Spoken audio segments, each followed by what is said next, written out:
In this video, I am going to tell you about the enterprise environmental factors, commonly abbreviated as EEFs. This is one of the most common inputs you will find across the 49 processes in project management. Let's see what it is.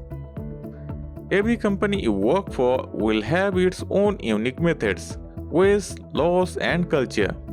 For instance, the way you get a project charter approved in one business might be vastly different from how you do it in another.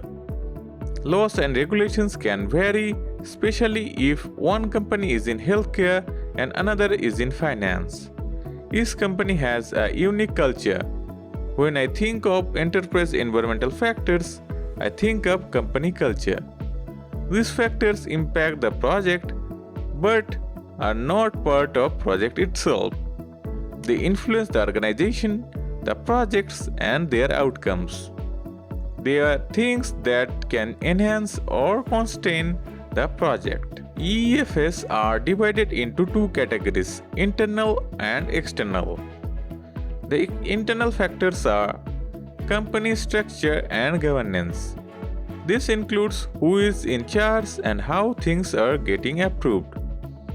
Is there any board of directors, a company owner, a CEO, or a president? Company culture.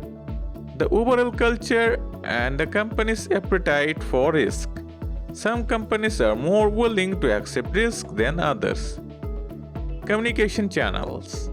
How does communication occur within the company? Can you walk through the CEO's door or do you need an appointment? Information technology. Different companies use different technologies. Some might use Microsoft Project, while others do not. Distribution of facilities and resources. Whether the company is virtual like PMI or in person. This also includes infrastructure and resource availability. Employee capabilities. This can depend on the size of the company. Now let us discuss about the external factors. Political climate. Politics in any country can affect the projects.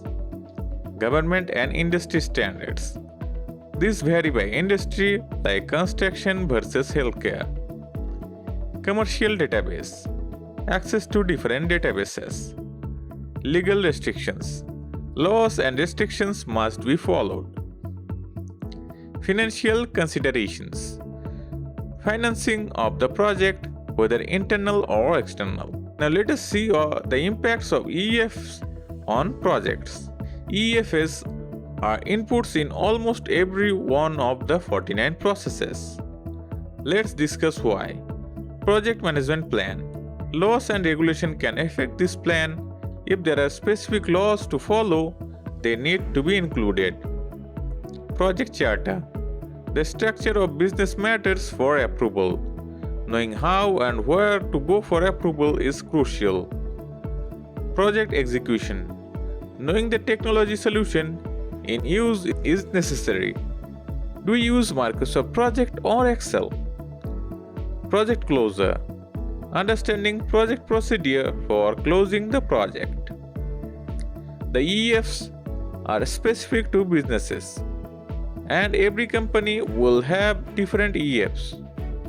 While the general concept remains the same, the specific factors can vary widely from one company to another company.